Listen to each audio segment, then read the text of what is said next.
बिस्मिल्लाहिर्रहमानिर्रहीम। अस्सलाम वालेकुम। 11 जुलाई का आगाज़ हो गया है जुमेरात के दिन का, लेकिन बात करेंगे 10 जुलाई बरोज़ बुध। इमरान खान साहब ने अडयाला में जो अपनी वकला से बात की और इमरान खान साहब ने वहाँ जो मीडिया से बात की उस पर बात करूँगा। सबसे पहले मैं आपको बताता हूँ कि पार्टी के इंटरनल मामलात के ऊपर, पार्टी के मामलात के ऊपर इमरान खान के सब्र का पैमाना लबरेज़ हो गया है और उसमें मैं आपको बताता हूँ कि किन की लिस्टें बनाने का इमरान खान ने कहा है। लेकिन ये भी शुरू में आपको बता दूँ कि इमरान खान साहब का 6 जुलाई का जलसा जो मनसूख किया गया है उस पर भी इमरान खान साहब का मौक़िफ़ आ गया है। और मैं इसलिए बात कर रहा हूँ क्योंकि ज़ाहिर है एक हमारा ओपिनियन होता है, लेकिन जो खबर होती है वो हमें देनी चाहिए। गो कि मेरा ओपिनियन ये था कि पीटीआई को वो जलसा मनसूख नहीं करना चाहिए था। मैंने पीटीआई की बाहर लीडरशिप पे बहुत ज़्यादा तनकीद भी की और मैं ये समझता था कि पीटीआई को ये जलसा करना चाहिए था, वो ज़रूरी था। लेकिन अगर जो हमारा एक एनालिसिस है, जो हमारा तजिया है, उसके अगेंस्ट कोई चीज़ जारी है लेकिन वो ख़बर है तो हमें शेयर करनी चाहिए।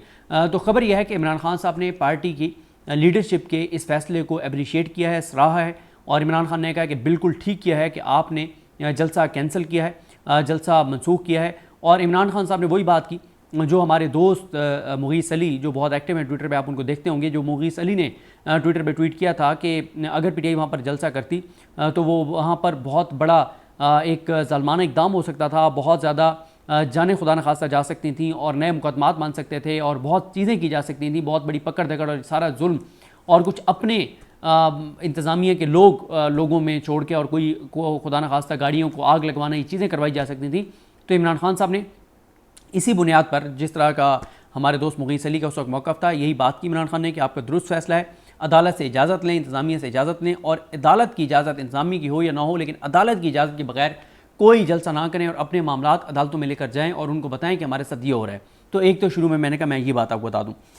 दूसरा आपको बता दूँ कि इमरान खान साहब ने पीटीआई के एक बहुत अहम रहनुमा के हवाले से पार्टी को तहकीकात का हुक्म दिया है। उनके हवाले से कुछ चीज़ें इमरान खान साहब को बताई गई हैं। इमरान खान साहब ने पार्टी को हिदायत दी हैं कि उनकी जो चीज़ें मुझे बताई जा रही हैं इस पर कमेटी बनाएं, तहकीकात करें और 2-3 दिन के अंदर अंदर फैसला करें। और अगर उन्होंने जो बातें आप कह रहे हैं कि कही हैं, अगर उन्होंने ये कही हैं तो मेरी तरफ से आपको मुकम्मल तौर पे इजाज़त है, उनको पार्टी से फारिग कर दिया जाए, ये कह दिया गया है इमरान खान साहब की तरफ से। ये भी आपको बता दूं कि बहुत ज़्यादा सोशल मीडिया पे तनकीद होती है अली मीन गंडापुर साहब के हवाले से, लेकिन मेरी इतला ये है कि अली मीन गंडापुर के हवाले से इमरान खान मुकम्मल तौर पर मुतमईन है। इमरान खान ने ये ज़रूर तनकीद की थी अली मीन गंडापुर पर कि उनको वफाक के ये जो फॉर्म 47 वाले हैं, वज़ीर दाखिला और इन लोगों के साथ तस्वीरें नहीं बनवानी चाहिए। लेकिन इसके अलावा इमरान खान को अली अमीन गंडापुर से फ़िलहाल जो मेरी इतला है कि कोई किसी तरह का शिकवा इमरान खान साहब को नहीं है और इमरान खान साहब उनको उनके जो भी किरदार है उसको एक्नॉलेज कर रहे हैं कि वो जो भी उनसे हो पा रहा है वो अपना किरदार अदा कर रहे हैं, मेरी ये इतला है। उसके बाद इमरान खान साहब ने जो है ये हुक्म दिया हुआ है कि इमरान खान साहब तक कुछ बातें पहुंची थी कि 8 फरवरी के इंतखाबात के लिए टिकटों पर कुछ लोगों ने पैसे लिए हैं। उस पर इमरान खान ने कहा है कि उस तहकीकात को तेज़ करें और मुझे लिस्ट फ्राहम करें कि जिसको आपने टिकट दिया ये किसकी रिकमेंडेशन थी और किसने कहा था कि मैंने इसका नाम फ़ाइनल किया है, और सारी चीज़ बताएं।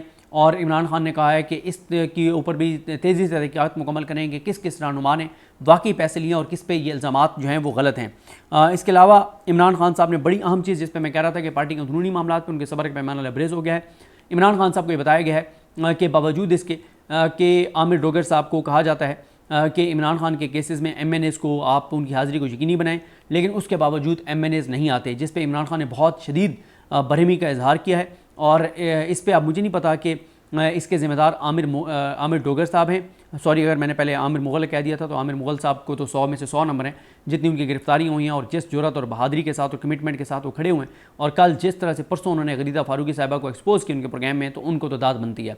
तो आमिर डोगर साहब जो हैं उनको उनके ज़िम्मे ये लगाया गया है कि जहाँ भी इमरान खान का केस होता है, इस्लामाबाद हाई कोर्ट में, सुप्रीम कोर्ट में पीटीआई के केसेस होते हैं, वहाँ पे सारे MNAs हैं या इद्दत वाला केस है, लेकिन इमरान खान साहब को बताया गया है कि नहीं आते MNAs। और इमरान खान साहब ने और साथ ही इमरान खान साहब को ये भी बताया गया है कि कई MNAs जो हैं ना वो अपने हलकों में एक्टिव हैं, ना वो आवाम को निकालते हैं। कई MPs बिल्कुल जो है वो इस वक्त साइड लाइन हुए हुए हैं और कई टिकट होल्डर जो हैं वो मुकम्मल तौर पर गायब हैं, आवाम में नहीं हैं। इमरान खान ने पार्टी को हदायत दे दी है कि आप लिस्टें बनाएं जो टिकट होल्डर एक्टिव नहीं हैं, जो MNAs एक्टिव नहीं हैं, जो MPs एक्टिव नहीं हैं, जो अदालतों में नहीं आते।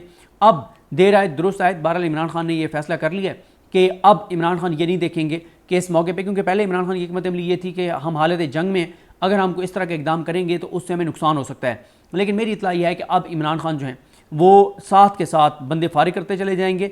और अब ये अपॉर्चुनिटी आ गई है पीटीआई के उन लोगों के लिए जिनको टिकट तो नहीं मिले थे, लेकिन वो ये समझते हैं कि वो उस हल्के में बहुत एक्टिव हैं। किसी भी हल्के में अगर वो पॉलिटिकल एक्टिविटीज़ करते हैं इमरान खान की रिहाई के लिए, और वो वहाँ पे लोगों को मोबिलाइज़ करते हैं, और मकामी तंजीम को पता होगा, और वो ज़ाहिर है अगर वो एक्टिविटी करते हैं तो उसकी वीडियोस भी मौजूद होंगी, तस्वीरें भी मौजूद होंगी, सोशल मीडिया पर चीज़ें मौजूद होंगी, तो फिर ज़ाहिर है कल को फ़ैसला करना आसान होगा। वो दिखा सकता है कि मैंने ये एक्टिविटीज़ की, ये वीडियोज़ हैं, ये तस्वीर हैं, तंजीम गवाह है, लेकिन जो वहाँ पे एमपीए है या एमएनए है या टिकट होल्डर जो है उसने कुछ नहीं किया, तो मेरा ख्याल है कि फिर उसके ऊपर क्रॉस लग जाएगा और उसको अगले इलेक्शन का टिकट नहीं मिलेगा। तो अब एक नई एक लिस्ट बनेगी आगे किसको टिकट देने किसको नहीं देने। जो आवाम में एक्टिव होगा, लोगों में एक्टिव होगा, जो एक्टिविटीज़ करेगा, जो जलसे करेगा, रैलियाँ करेगा, जुलूस करेगा, जो एक्टिव रहेगा, उसको अगला टिकट मिलेगा। ये भी एक बड़ा फैसला जो है वो हो गया है। रऊफ़ हसन साहब के हवाले से इमरान खान साहब ने उनको ये कहा है, पता नहीं आप इस मुलाकात में कहा है, लेकिन मुझे पता चला है कि उनको इमरान खान साहब ने कहा है कि वो क्योंकि पार्टी के तर्जमान हैं तो वो पार्टी की तर्जमानी पे फोकस रखें। अगर फवाद चौधरी या कोई भी उन पर तनकीद करता है तो उस तनकीद का रऊफ़ हसन जवाब ना दें। इमरान खान साहब ने कहा है कि जब रऊफ़ हसन अपनी ज़ात पर होने वाले किसी अटैक, किसी तनकीद का जवाब देते हैं तो फिर मीडिया में ख़बर रऊफ़ हसन के बयान की लगती है, मीडिया में बयान रऊफ़ हसन साहब की अपनी ज़ात के हवाले से चलता है, पार्टी का जो मौक़िफ़ रऊफ़ हसन बयान करते हैं वो नहीं चलता।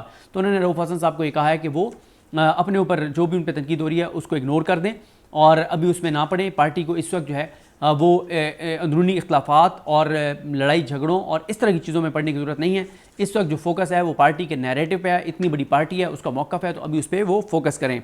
इसके अलावा इमरान खान साहब ने जो है वो परवेज़ इलाही के हवाले से परवेज़ इलाही साहब के हवाले से भी मैंने कुछ लोगों से पूछा जो मिलने जाते हैं, तो उन्होंने कहा कि इमरान खान साहब बिल्कुल नेगेटिव नहीं है, परवेज़ इलाही साहब के हवाले से भी बहुत पॉजिटिव हैं और उनका कोई ऐसा नेगेटिव कमेंट परवेज़ इलाही साहब के हवाले से नहीं आया। और 10 मुहर्रम के बाद बताया जा रहा है कि अब जो है वो जब एक ये मैसेज दिया जा रहा है कि जो एक्टिव होगा उसको आगे टिकट मिलेगा, जो नहीं होगा उसको नहीं मिलेगा। तो इससे ये होगा कि जो एक्टिव नहीं है वो भी एक्टिव हो जाएंगे और जो कहीं पे एमएनएस एमपीएस एक्टिव नहीं है वहाँ पे कहा जा रहा है कि पार्टी के उन लोगों के पास चांस है जो ये समझते हैं कि वो डिज़र्विंग हैं, वो डिज़र्व करते हैं टिकट और उनको मिलना चाहिए था या वो हासिल करना चाहते हैं टिकट, तो उनके पास एक सुनहरी मौका है कि वो एक्टिव हों, एक्टिविटीज़ करें, उनको सोशल मीडिया पे डालें और पूरा अपना एक इस्टेब्लिश करें कि हम ये चीज़ें कर रहे हैं। तो फिर जब उनको टिकट की बात आएगी तो उनको प्रेफर किया जाएगा, उन लोगों को प्रेफर नहीं किया जाएगा जो एमएनए एमपीए बनकर या जो टिकट होल्डर हैं और वो एक्टिव नहीं हैं। अब आ जाए इमरान खान साहब ने वहाँ जो मीडिया से गुफ्तगू की है, उन्होंने उसमें इमरान खान साहब ने कहा है कि पाकिस्तान को बचाना है तो साफ शफाफ इलेक्शन के अलावा कोई रास्ता नहीं है। 2021 में मुल्क का कर्जा 2.8 ट्रिलियन था, 4 साल में मुल्क का कर्जा 8 से 9 ट्रिलियन तक पहुँच गया है। जिस गरीब का 2000 बिल आता था अब उसका बिल 10,000 आता है। सारी एलीट जो है उसके पैसे मुल्क से बाहर पड़े हैं। मौजूदा हुकूमत ने पाकिस्तान की उम्मीद ख़त्म कर दिया है, पाकिस्तानियों की उम्मीद ख़त्म कर दिया है, किसी को इस हुकूमत पर भरोसा नहीं रहा। इलेक्शन में तारीखी धांधली हुई है। चीफ जस्टिस पाकिस्तान जस्टिस काजी फ़ाइज़ ईसा हमें इंसाफ के लिए इलेक्शन कमीशन भेज रहा है। सबको मालूम है कि इलेक्शन कमीशन ने फ्रॉड इलेक्शन कराया। मुश्किल फैसले वो करता है जिसके पीछे आवाम खड़ी हो। काजी फ़ाइज़ ईसा हमें कह रहा है कि इंटर पार्टी इलेक्शन क्यों नहीं कराए। हमने इंटर पार्टी इलेक्शन करवाए और क्या काजी फ़ाइज़ ईसा को नहीं पता कि हमारी सारी पार्टी जो है वो अंडरग्राउंड थी, और क्योंकि वो उस बात पे बात कर रहे हैं ना जो पीटीआई ने पेशावर के पास कहीं जाके इंटर पार्टी इलेक्शन करवाए थे। इमरान खान कहते हैं कि शफाफ इलेक्शन के लिए इस्टेब्लिशमेंट को पीछे हटना पड़ेगा। इस्टेब्लिशमेंट ने मुल्क को बचाना है तो शफाफ इलेक्शन की तरफ जाना होगा। सुप्रीम कोर्ट ऑफ पाकिस्तान में हमारी इंसानी हकूक़ की पामालियों और 8 फरवरी की पटिशन क्यों नहीं सुनी जा रही। कौन सी जमहूरियत में मिलिट्री कोर्ट्स में सिविलियन के ट्रायल होते हैं। मुझे इस तरह ट्रीट किया जा रहा है जैसे मैंने पाकिस्तान में सबसे बड़ी गद्दारी की हो। जमहूरियत अखलाकी रवैयों पर चलती है। कांग्रेस कह रही है कि पाकिस्तान में फ्रॉड इलेक्शन हुए। मीडिया को दबाने के लिए मनसूबाबंदी की जा रही है। हमारे दौर में भी इमरान खान कह रहे थे कि हमारे दौर में भी दहशतगर्दी के वाक़यात होते थे, और अब इसका मुझे तनाजुर नहीं पता कि किस तनाजुर में बात हुई और इमरान खान साहब क्या कहना चाह रहे थे। इमरान खान ने कहा कि इमरान खान साहब से पूछा गया कि आप शफाफ इंतखाबात के लिए इस्टेब्लिशमेंट से मुखातिब हैं, इसका मतलब है कि आप इस्टेब्लिशमेंट की तरफ ही देख रहे हैं। इमरान खान ने कहा कि मुल्क में इस्टेब्लिशमेंट की हुकूमत है, SIFC जो है वही मुल्क चला रही है। तो ये है। और अली मोहम्मद खान साहब ने बायरा की जो गुफ्तगू की उसमें उन्होंने ये बताया कि इमरान खान ने वकला को हिदायत किया कि कारकुनान की समात पर हाज़िरी यकीनी बनाएं, और आगे उन्होंने परवेज़ खट्टर के हवाले से बातें की और ये सारे मामलात हैं। तो बहरहाल जी ये कुछ चीज़ें थी मैंने आपको बता दी है। और ये एक है कि इमरान खान अब पार्टी के अंदर जो लोग एक्टिव नहीं हैं उनको साइडलाइन करने जा रहे हैं, और दूसरा उन लोगों को इमरान खान उनके ऊपर बहुत सख्त रिएक्ट कर रहे हैं जो इंटरनल लड़ाइयों के ऊपर लगे हुए हैं, जो बयानात दे रहे हैं, जिससे हुकूमत को फ़ायदा ये हो रहा है कि फोकस आरपीटी की इंटरनल चीज़ों के ऊपर, आपस के अख्लाफात पे चला जाता है और महंगाई पे बात नहीं होती, बेरोज़गारी पे बात नहीं होती, बिजली के बिलों पे बात नहीं होती, किसानों की साथ जो कुछ हो रहा है उस पर बात नहीं होती, जो मुल्क के अंदर हो रहा है उस पर बात नहीं हो रही, जो जुडिशरी के मामला हैं उसकी बात नहीं होती, जो जजेस के खिलाफ हो रहा है उस पर बात नहीं होती। और देखें अब जो आमिर मुग़ल साहब हैं उनसे सबको सीखना चाहिए कि वो जिस टॉक शो में जा रहे हैं वो ये नहीं देखते कि एंकर सवाल क्या कर रहा है, वो अवामी उस इशू पे बात करते हैं जिस पे इशू पे बात करना ज़रूरी होती है, और वो नहीं इंटरनल मामलात के ऊपर बात करते, वो बात करते हैं जो भी उनसे सवाल हो वो बात करते हैं जो बात वो समझते हैं कि मीडिया पे जानी चाहिए। मुझे अपनी दुआ में याद रखें। अलग हम सबका हामी नासर। अल्लाह हाफ़िज़।